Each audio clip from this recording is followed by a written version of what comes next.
Hey guys, I am Jordan 4. And I'm Brooke Forgan. And welcome to The Forecast, the platform where we bring you the news of the streets.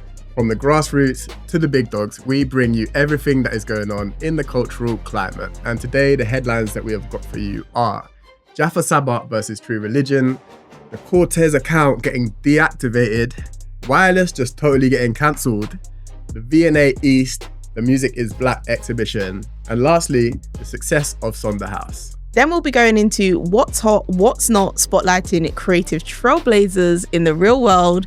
We'll be unpacking some of your problems, dilemmas, and then looking and watching, spotlighting people building real things in real time.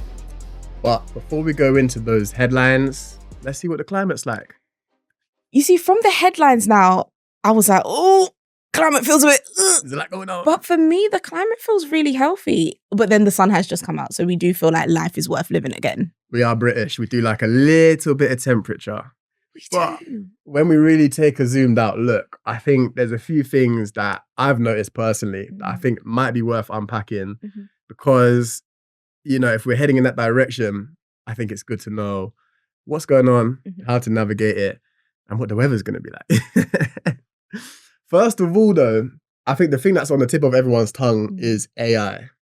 Everything's being taken over by AI now. I think we've got albums being released with AI. We've got AI artists making money and big streams, topping the charts.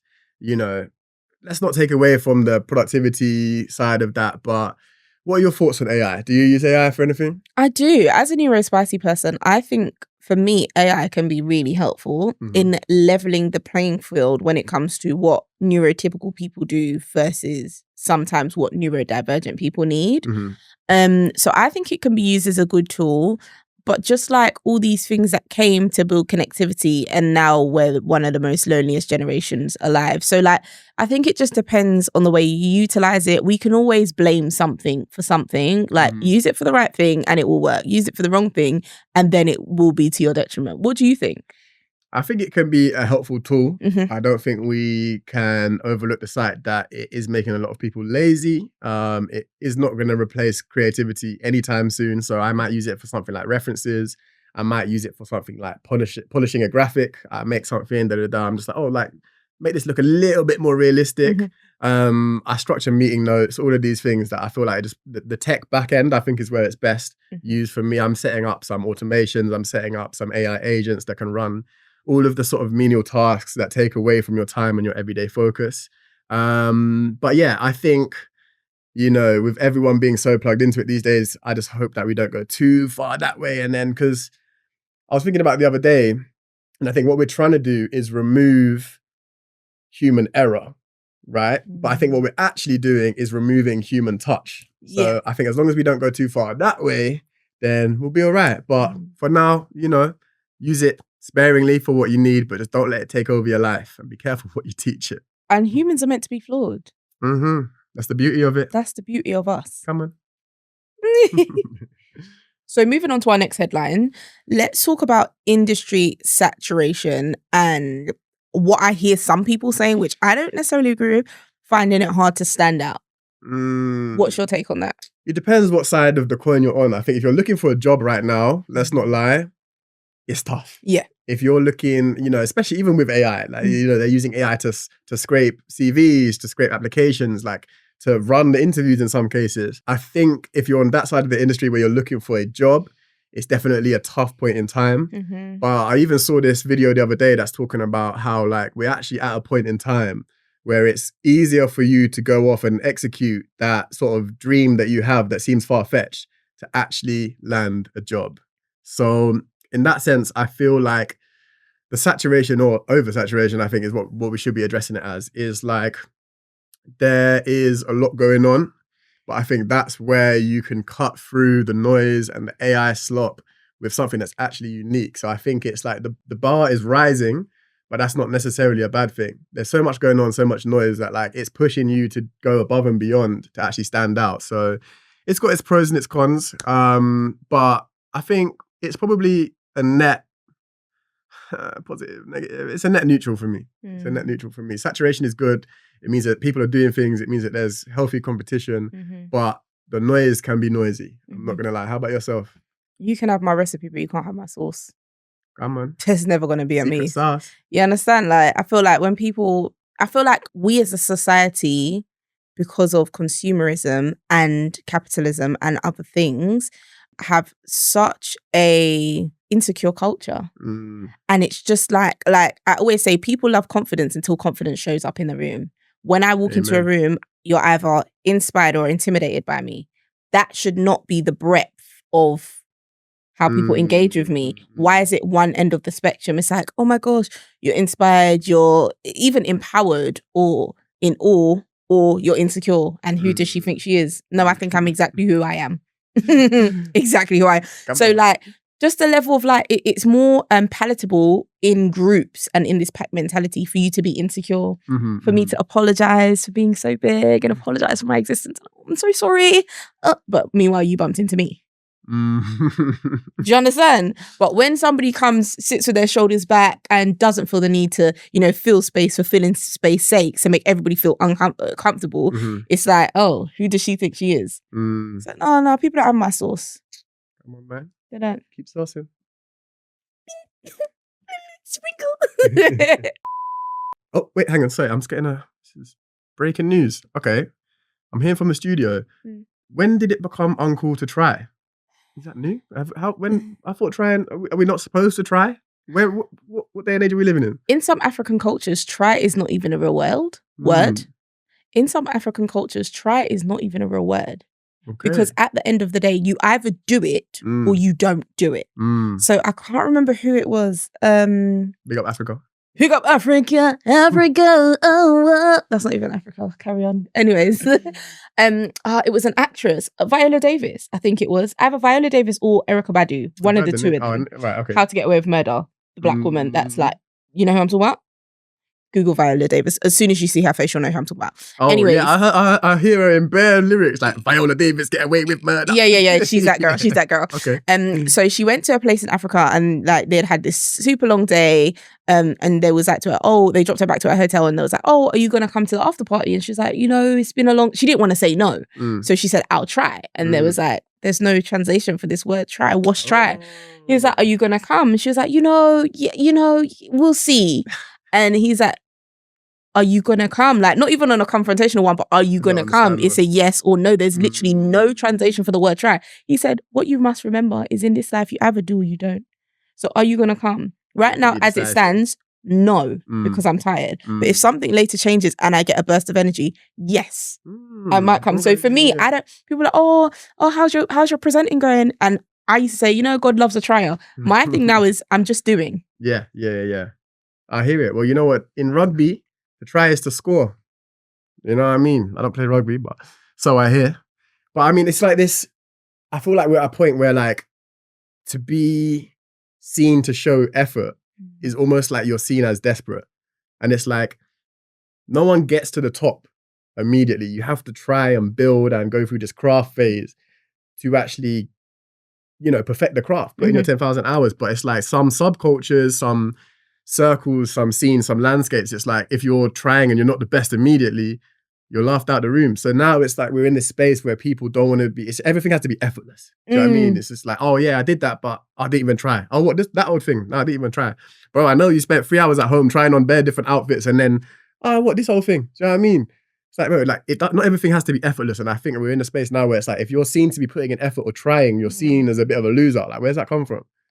I just think the digital age, innit? Also like instant gratification, also people posting pictures when they're at the finish line. Do you get what I mean? The final product. We don't see the iterations, we don't see the mental breakdowns. But then over-exploited vulnerability. So you coming on the internet when you should be going to your village and your community and, you know what I mean? Who is your circle of validation and crying your eyes out on the internet to strangers? It's sneaky. That's the thing. It's like everyone wants the outcome of trying without actually being seen to try. Yeah. Everyone wants the tail end of everything, the worst, the goriest, what's the most horriblest thing, or it's just not good enough.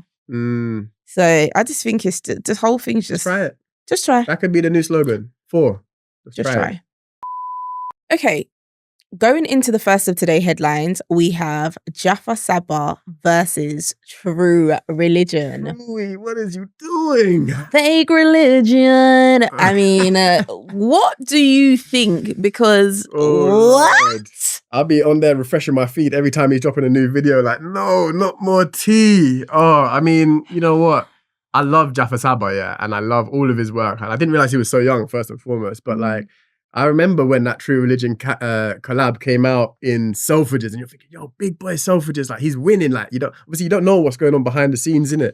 And I think from what he's saying, it's sounding like they've ultimately been very exploitative. They've blocked certain things. He's not been paid for X, Y, Z. They're trying to spin this false narrative. Like, how are you called True Religion and you're spinning a false narrative now? Oh, yeah. And it's like, unfortunately, when you have creatives and assets, like unfortunately they do look at creatives like assets, like someone like a Jaffa Saba that has ideas, has execution, the drive, and also like the social presence. Like the brand's probably looking at him like, okay, cool, let's grab him, take what we need, rinse him dry, and then chuck him to the wayside. And I think like, unfortunately, or maybe not unfortunately, but we're at a point in time where I think like it used to be small creatives wanted to sort of be seen as big brands on the front end. But now these big brands want us to be seen as like, small brands, small entities. And it's like, oh, community, all of this culture. And they want to tap into the culture. But when you hear stories like this, it just makes you not want to go anywhere near it. Like, what do you think? I think the value system behind a conglomerate is not good and it doesn't serve the community. And I think the authenticity and the power pool that now comes with being attached to a community, it's just like we're getting more resourceful. We're tapping into our villages more. And I think bigger brands are seeing that now. Look at the age of run clubs. Look at the age. Everyone's crying. Everyone's a runner now. Everybody's a runner now. Are you running or are you dating? Another topic for another day. But also as well, look at the cry out for third spaces. People up. Hey, get that in the works. But then also I think this really goes down to, and what all creatives should be taken away from this is it's all cool to be creative, bro. You got to know the business.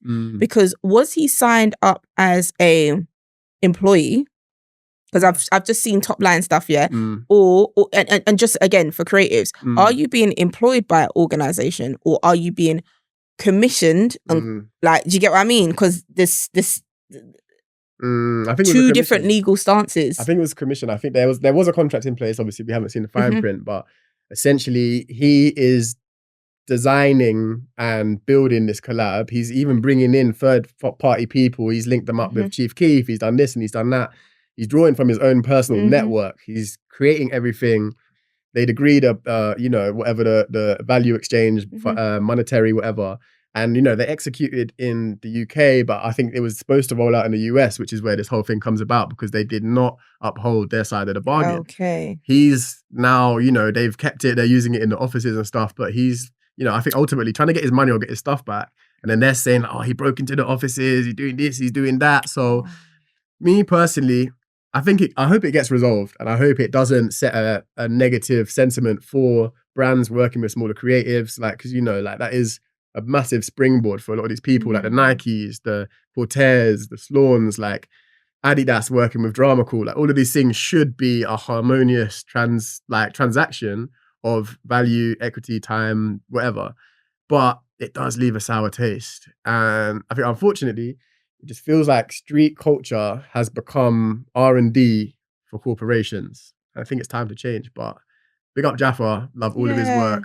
I think he needs to get what's rightly owed to him. So we'll see what comes from it. We will. And you know what? Brands should just behave better. You can't come into street culture, underground culture, grassroots culture and try and treat us like conglomerates. Be slimy with us. We're real people. We're small people. We don't have people that big teams where their time's being exchanged for money. So we are operating more off heart. Yeah, there's a business element to it, but don't treat us like the big brands because we're not. We're real people, man. The brands need to fix up.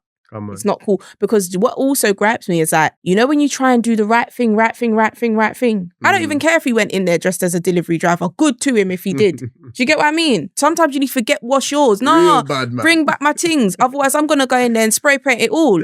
Have at it. Do you understand though? That's bad, man. Don't treat him like that. Don't treat him like that. I don't even care receipts or no receipts. Don't treat him like that. That's muggy. Bad. You lots could go and do a big shop and kit out the office. You're gonna do. Come on, man. True religion.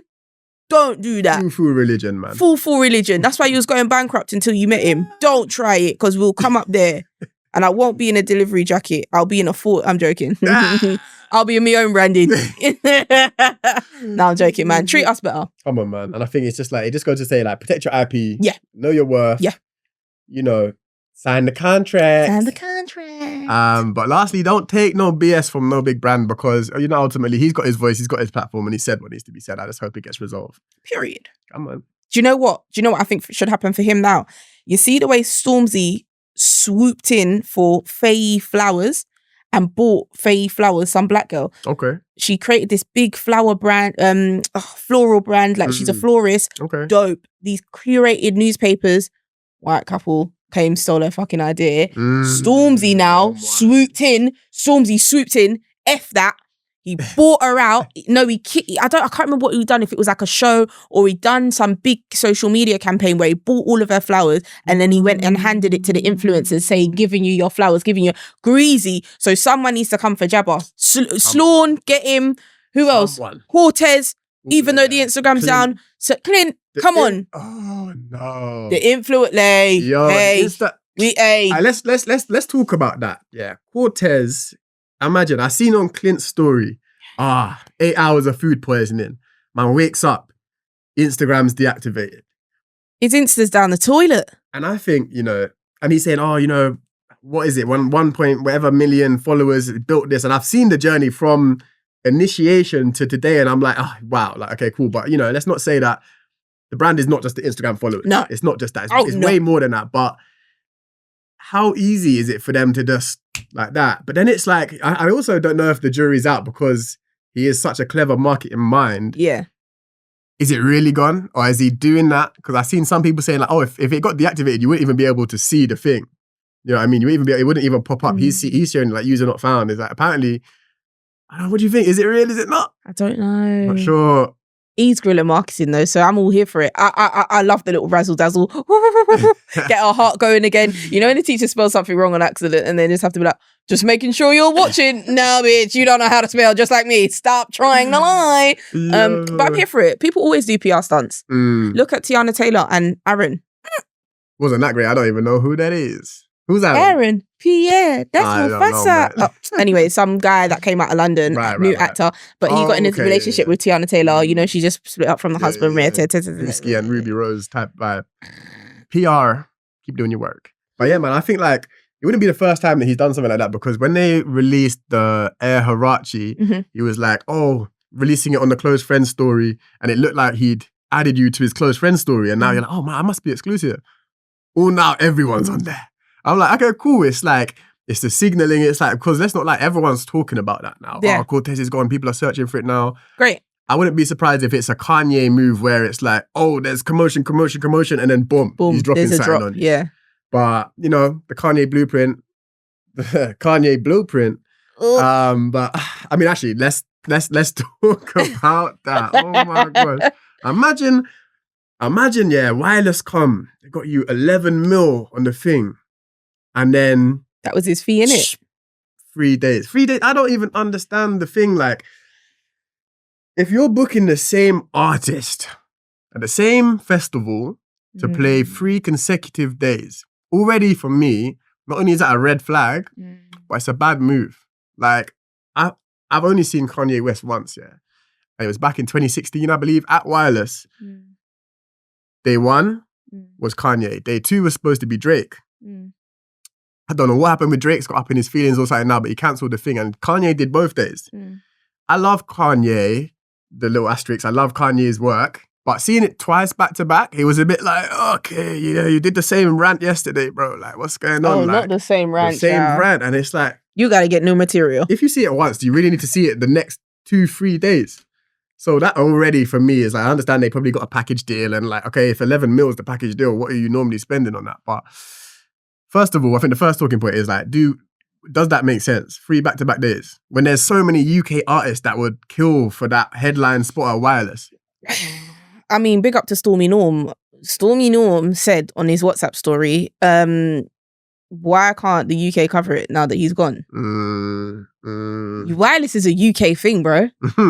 Why are we so... We're nitties for the US. Calm down. Calm down. There's a couple of calls that could have been me. Yeah, US. Calm down, bro. It's not that serious. Just it's so neaky. It just shows how neaky the UK is again. You're so licky the little for bro, the US. the little bro. Calm down. Oh, embarrassing. Greedy meadies. Oh. You could have and I know they've had Skepta there. I know they've had these big people in this. Like, we've got such a rich sound here. Why can we not chuck on, like, okay, and I'm sure, J Hus has done it. But I it's a money grab at the end of the day. They've got a US artist with US sponsors paying and upholding a UK festival. When in reality, like, that is a springboard for so many UK careers. Like, you could probably even pay them slightly less than you would. 11 mil is a big bag. That's a big bag. But you get like a Dave there or something. You know, like that's a sick thing. Or someone, even smaller. What did Central C do it last year? Oh, I went to Wireless a couple years ago.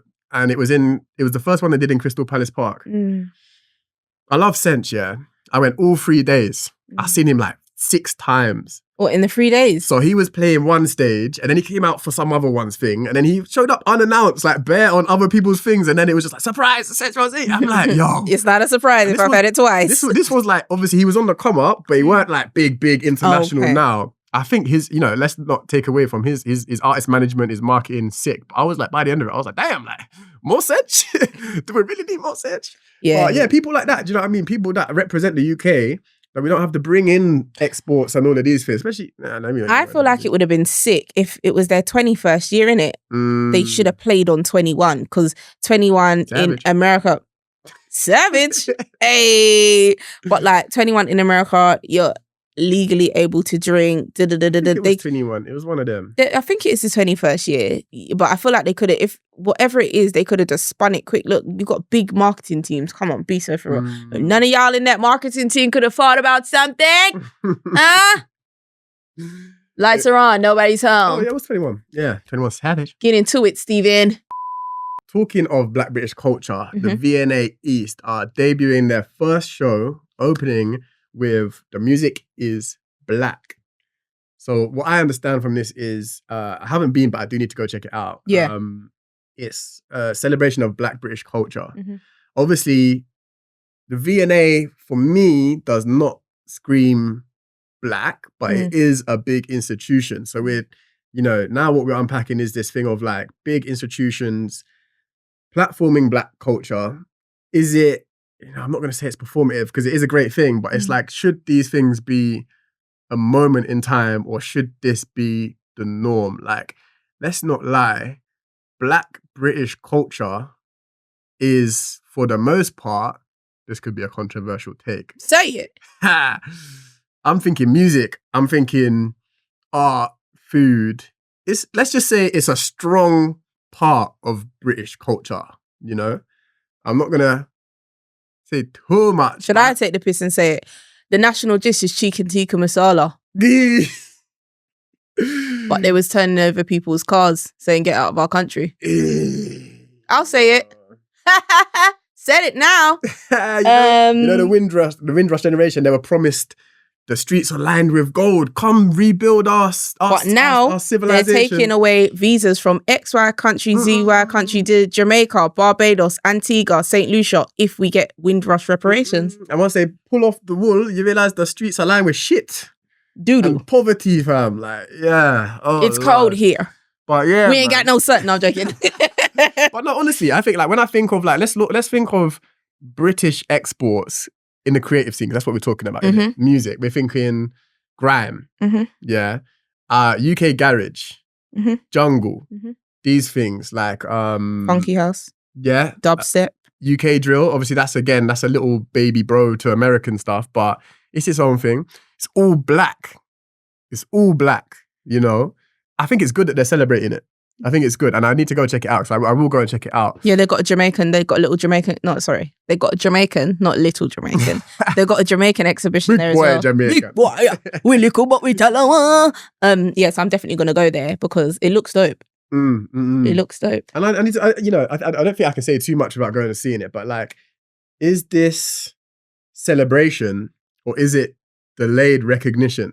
Do you know what I mean? Let me tell you when it's celebration. It's celebration when the curators are black, the stories come from lived experience people, and the money generated goes back into black pockets. How about that? That is true, because let's look at the back end now, because let's get into it. Is that, it's like they're profiting off that. And I'm sure, there's going to be curation fees and all of these things, but it's like ultimately that's going straight back into the V&A. The money needs to, our black story is being told by black mouths, and the money needs to go back into black pockets. And that is just top and bottom of it, long and short. We will be in your spaces because we do exist in your culture. You do profit from us daily, day in, day out, whether it's just a little bit, whether it's just pinching inspiration, whether it's just breaking your brain. No, bitch. I'm a consultant, and that comes with a fee. Come on. Okay? And we do need to have some charge for access to the culture. Yeah, but then it's like this wider conversation of like, does institutional validation matter? I think when you play outside of race, because remember, race is just a social construct. It's not even real. When they used to ask you where you're from, they used to talk about your tribe, race, and we're just black. What do you mean you're black? Where are you from? Like, not in the, where are you from? Because you're in London. Where are you really from? And you got black skin. Not that, but like, what's your tribe? What's your bloodline? Like, so race is not even like, come out of that conversation altogether. Once we start playing into like psychology, power dynamics, and we get into that and we run and operate business based off that outside of race and emotions, then we're getting into a conversation. So yeah, being validated by a white institution in a right country, does it make sense? Yes. Does that need to be your foundational level of validation? Absolutely no. Is that healthy validation as it stands to you emotionally? Absolutely not. Is it there, and are we using it as a power push to then get up what actually matters? Yeah, we're all using each other, innit? That's the thing, and that's why I feel like things like the Mobos, like Guap and Guap Gala, these things matter, right? Because it's like, people think of like, oh, the Grammys and this and that, but it's like, bro, we can not even compete, but we can rise in our own space. So it's like, for me to have those things is so valuable, because it's like we're celebrated by our own culture. We don't need to try and win that race that we got to try 10 times harder to even be on the runnings for. We've got the Mobos. Yeah. We've got the Guap Gala. And I feel like that's why I love it. That's when I love it, when like you got like Wiley coming out and saying, keep your fucking MBE, bun it. Do you know what I mean? Yeah. Take it back, because ultimately, who are you looking to be validated by? Not the royal family. I know what you up to.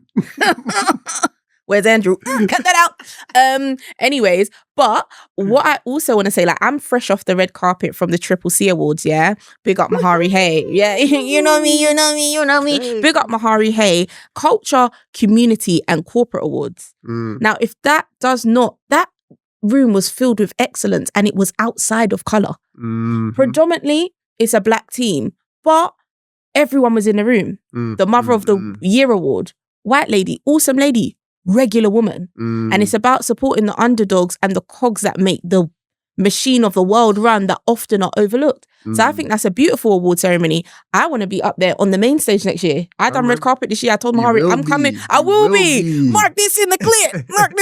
But like next year. And then also the day after, I done red carpet for the Empowerment Awards, which is all about supporting the trailblazers in and around the disabled community. So like when we're looking to be validated, we need to look a little bit harder and see whose claps we really want from a healthy validation system point. That then comes into identity, that's emotions, that's da-da-da-da-da. And if you want to put that there, then fill up your, I don't know, the good cup with, you know what I mean? All the heartfelt stuff, all the stuff that really actually matters to you as a person. If we have to do V&A, performatively for the powers that be to learn to speak their language, then cool. Yeah, I mean, more eyes in it. But that's why we've got to build our own platforms. And that's why when I look at the cultural landscape today, I'm so pleased to see what everyone is doing. And I think for me, there is a few front runners, but when we look at the grassroots community, people building within our space, I can't help but clap Sonderhouse. Like my boy Peter, shout out Peter, man, they're doing their thing. And like to see what he's building there, like they're doing everything from like the volume, the sheer volume, like the amount of workshops, the amount of events, like they do like weekly Mario Kart. They're doing cooking on decks now that's doing its own thing. And it's like all of these platforms are building under one umbrella and there's so many moving parts, but it's just like, it's so great to see that from someone within the space, within the community, acting from authenticity to build something that like is just coming from the heart. Like he's always online talking about like, oh, I noticed this about the industry. Oh, like this door was closed in my face. Like, let's build our own thing. I'm not going to be knocking on your doors. Like, let's build our own and come straight through it. Follow me through that door. Do you know what I mean? So it's like, Sonderhouse, for me, they're creating these great community-led experiences. You know, they've got like new formats for like, you know, I don't play Mario Kart, but I'll go there and you know, it's not about the Mario Kart. Yeah, do you know it's what I mean? about community. That's the thing. And it's like to have platforms like that, I think is invaluable, especially when we're living in a day and age where everything's online, it's digital. You're probably there messaging someone online, talking to a AI with an AI generated messages, forming AI generated responses. So to go and in person be with real people, it's so great, man. I think we need to see more of it. Yeah. In the season that we're in as well of just loneliness across the board, of incel culture. Do you know what I mean? Women not saying they're not having friends, I feel in the loneliest they've ever felt. It's so hard to make friends in your 20s. It's like, why? Super highly anxious people, or everyone and their mum's got anxiety. Like, what? Oh, I can't talk to you. Oh, I was just anxious. Like, not many people have seen me and then messaged me like, oh, I really wanted to come and say hi, but I was thinking, babe, I'm not finna bite you. You ain't a chicken wing. What the hell? Like, do you know what I mean? But it's like, people are people, and I think we're forgetting they're human beings. We need to cut this crap out. We need to actually connect with people. So, yeah, man, big ups under. And I think like the smaller, more intentional spaces are actually the future. So it's like, and I think like, you know, I've seen statistics that like today's youth are drinking a lot less. You know, so no one's wanting to go out and like spend bags on a bottle to go and stand in a nightclub and do a little two-step and performative. You don't meet loud music. You don't speak to no one. You post your little picture with your bottle and that's it. But it's like, you go to this, you sit down. Oh, do you want to play Mario Kart? Oh, do you want to play a game of chess? And that's why I also got a big up Knights Club, Chess Club, because I saw those guys. Yeah, I've met a lot of my close friends, like family, collaborators, people that I work with, people that I see about doing things. They've all originated from, you know, what used to be Bobo's Chess Club. Then it moved to Fleet Studios, and now it's a Cafe 1001, Knights Club, Chess Club. But big up Lucci, big up Yusuf. They're doing big things. I even seen Eberici Eze go down there the other. I can't stand Eze. I'm a Spurs fan, innit? So that guy just sends shivers down my spine, innit? But like, big up Eze, obviously. It's like, okay, it's okay. You know, they're working with New Balance, you know, and they're bringing chess to the forefront. Because it didn't used to be cool, I'm not going to lie. I don't know if it was the Queen's Gambit or something, but everyone's playing chess now. Chess is an intelligent thing as well. And to see so many, not to make it about race, but black boys sitting down playing, it's not something like more so culturally what would be for us is like dominoes, ludi, blackjack. But to see like chess is such an intellectual game. So to see so many creatives in that intellect space, not saying creatives aren't intellects, but it's nice using the left and right side of your brain. Yeah. Maybe people don't think about it like that. Then that connectivity as well. This transition is like, because I'm not going to lie, when I was in primary school, don't know what year it was, year 2 or whatever, I used to go to chess club, innit? Oh, that's so cute. I got a few moves up my sleeve, innit? But it wasn't even like, I wasn't, you know, I look back and I was like, because there was a period where I was like, oh, that was a bit neaky, like, why'd I go chess club? Really and truly, I used to be I still am kind of socially anxious, innit? And like the idea of going out onto the playground was not for me, innit? So I go chess club, just play a little board game, whatever. But I got decent at it. So now when that came back, I'm like, oh right, like let me go down there and play. Like, oh, people, it's cool again now. Like cool. Well, not that it ever was cool, but it's like it's the same thing. Like when I was in secondary school, I was on Photoshop making graphics. I was making YouTube intros for people making like Call of Duty montages, and I had a YouTube channel. Used to make videos. And it's not that I used to get clowned, but when you look back, I'm like, right, at the time was so neaky. Like, it wasn't like cool to be creative. Now we're at a point in time where everyone's trying to be a creative, and it's like these tides are changing. And I think like it really shows me, do what's true to you. Like, don't do what seems right, what everyone's telling you. Like, oh, this is cool, this is not cool. Like, try something. If you like it, do it. Like, because who knows, 10 years down the line, it might be cool and you're already 10 years ahead of the people that were calling it neaky 10 years ago, innit? So, yeah, man. I love Do that. what you got to do. I love that so much. And luckily, we did have the privilege of speaking with Peter himself, the founder of Sonder House. Like we just said, making big moves. We had a great conversation. He shared a lot of gems, and we filmed the interview. Let's check it out. Over to you. Sonder House is an online third space platform that pretty much fosters that sense of belonging and sense of community between people who want to find like-minded. Yeah. It started kind of like randomly. I just met the right person at the right time. I used to work in this clothing brand, did a pop-up with them. The pop-up went amazing. This person came to that pop-up and they were like, yo, come do another pop-up in my space. And by the time I left the brand, so now I was like looking for something to do. So I just I connected my friend who makes paintings. We did an event together, bought DJs, live performances.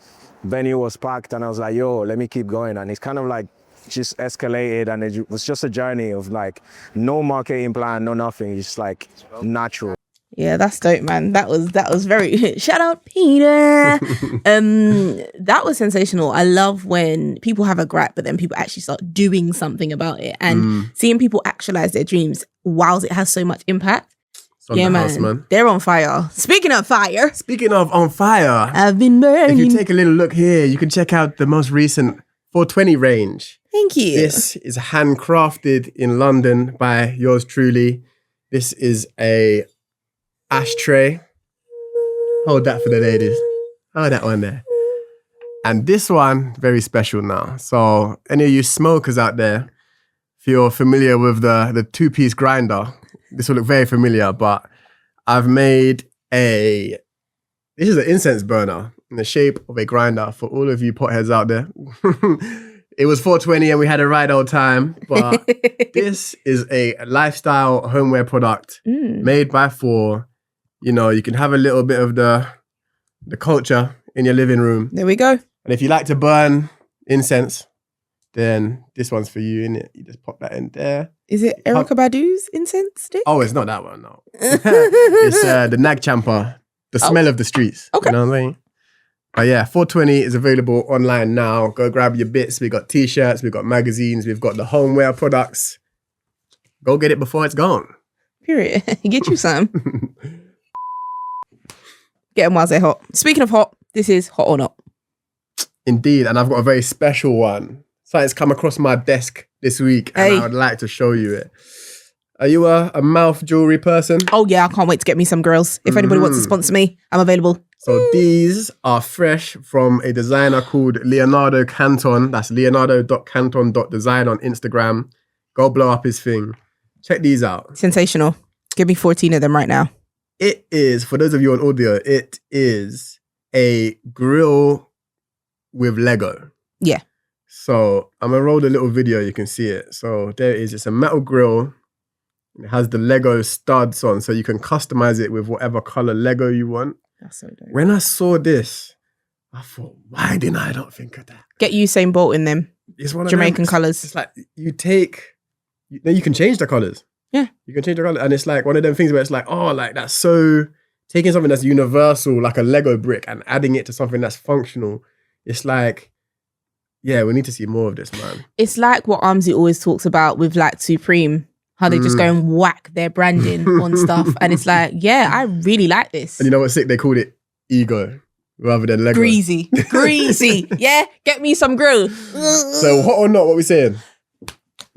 Fire.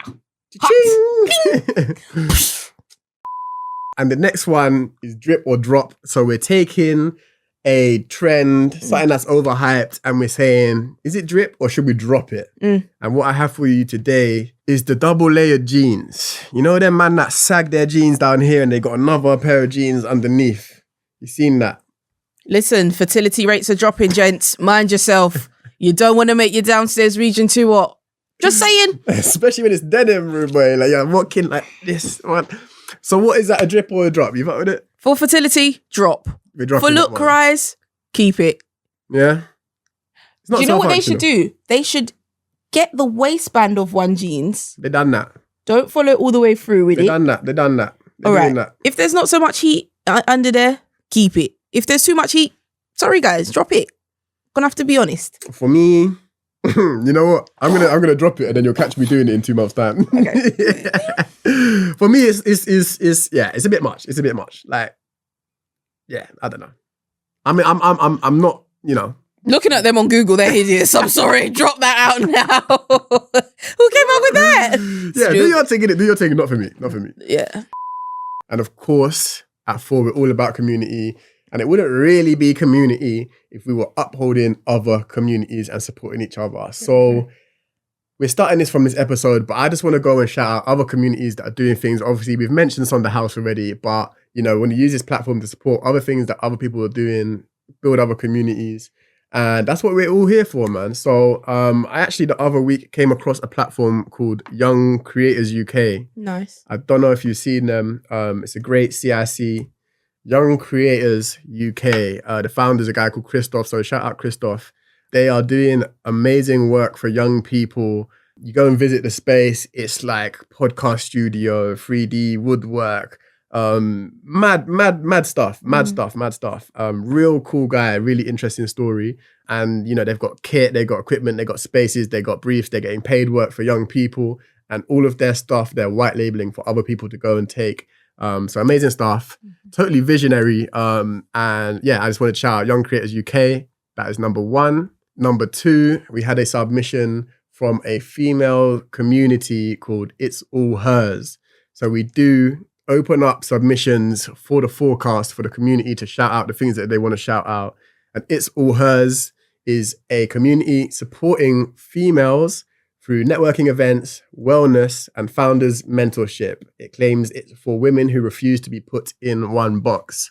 So shout out It's All Hers UK on Instagram. I think I met that founder, that gorgeous lady, at Shola Western Cheyenne's event. Trailblazers event, actually. So yeah, that's dope. That's dope. Girlies, come on. Cool. And for the last 2 communities that we're shouting out, they do go hand in hand. A friend of mine, Dan Candler, has started some co-working for community builders at Bread and Butter. Now, this is a gathering for people who are building communities to come together, you know, talk, strategize, share, build, advise, all in one space, even just work together, do you know what I mean, in your own space. But they have started this community incentive. It is called Co-working for Community Builders, and it is held at Bread and Butter Lounge, which brings me to the 4th and final community that I would like to shout out. That is Bread and Butter. Now, this one is very close to my heart. I've worked with them. They're great people. Shout out Ben, shout out Simon, Josh, Matt, Elia, Mara, all of the people that go into putting on that amazing space, the amazing events, a lot of hard work behind the scenes, and they're doing great things for the community. You know, not only is it a workspace, it's a secondhand shop that you can do pop-ups. You know, it's an affordable event space, and the people that you go through the doors and you see there every time are the most amazing people. It houses Mama Kai's as well, a relationship that I think has flourished from the point when we did our first event there, and they're both growing in their own rights, and it's great to see. So that is the community shout out section. And now we want to turn to our community. So we've opened up our submissions, and we've got your problems, your dilemmas, your pain points, and your questions. And we're going to be unpacking it for you. Let's get into it. You ready? You got your thinking cap on? Let's warm that up.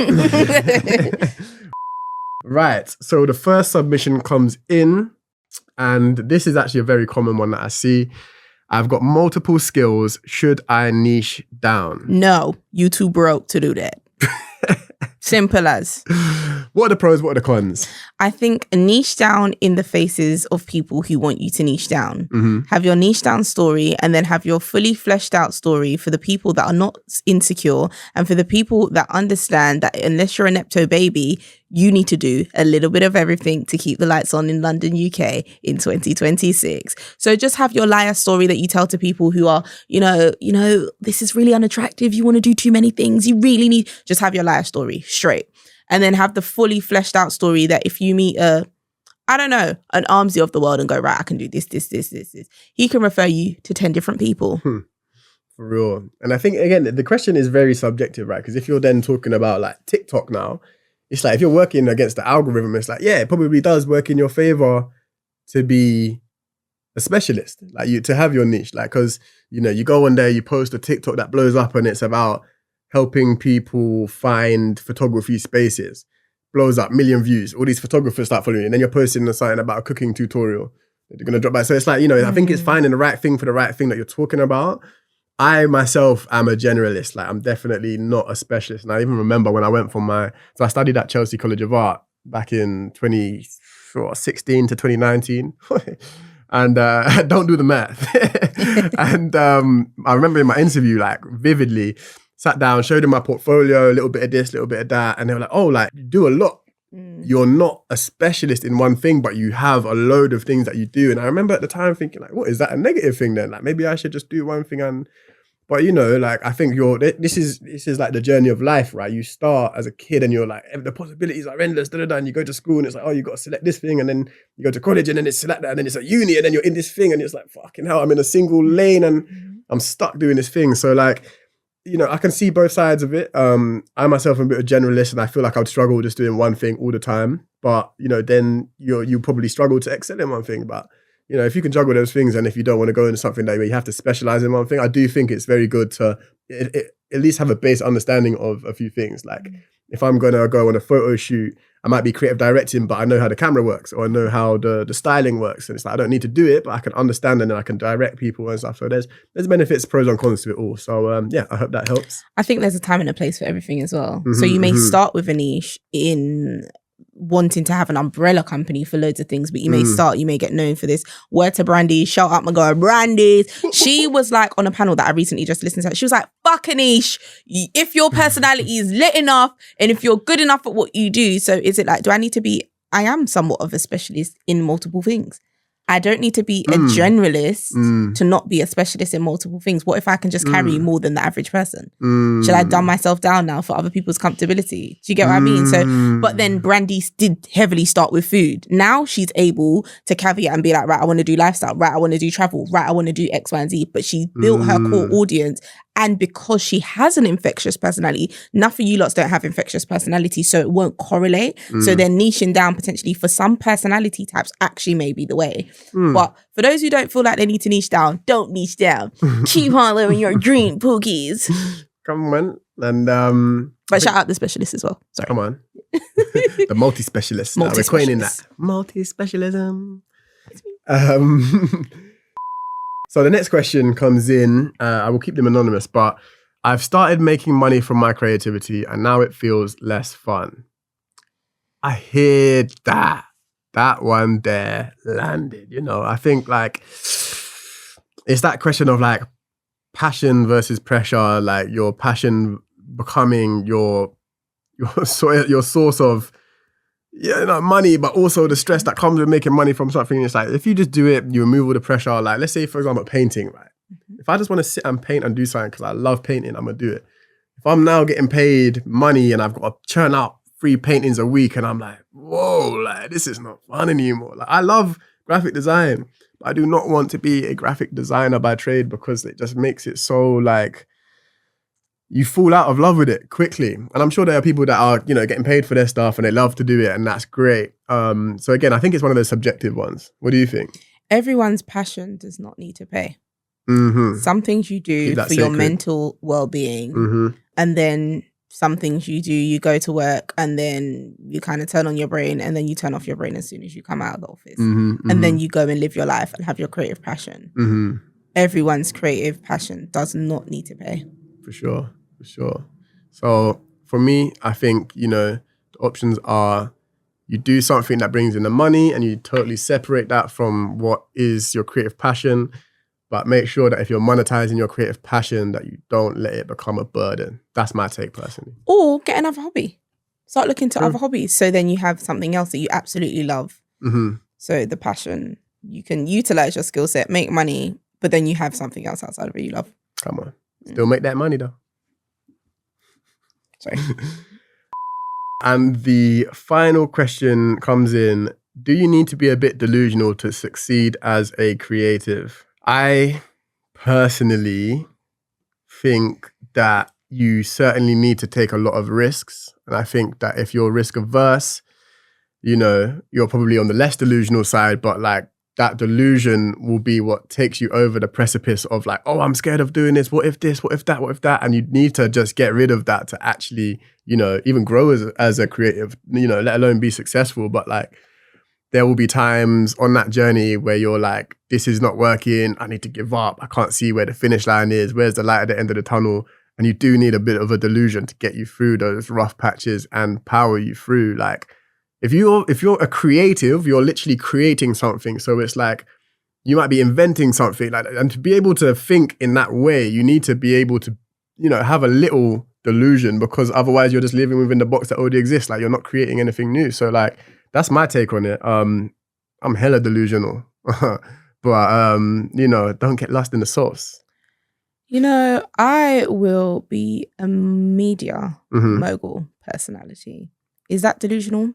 No, because it's already real in my world. So I agree with the idea of delusion. Again, I think it goes back to that living in that insecure society where people have to apologize for their existence. Like, I'm a creative. I make something out of nothing. Is it delusion? No, I'm just creating. Like you said, it's the nature of the game. Anything I put my mind to, I will have. To me, that doesn't sound delusional. It just sounds absolutely real. Do I know how I'm going to get it? No. Does that make it delusional? No. It just is what it is. I'm going to get it. And that's the end of the top and bottom of the story. Like, what? I don't understand why we need to... Anyway, culture of insecurity. I'm very self-assured in who I am. Yeah, no, literally. Delusion isn't a thing for me. I might be delusional, but I'm a millionaire still. The money's just on the way. Not yet.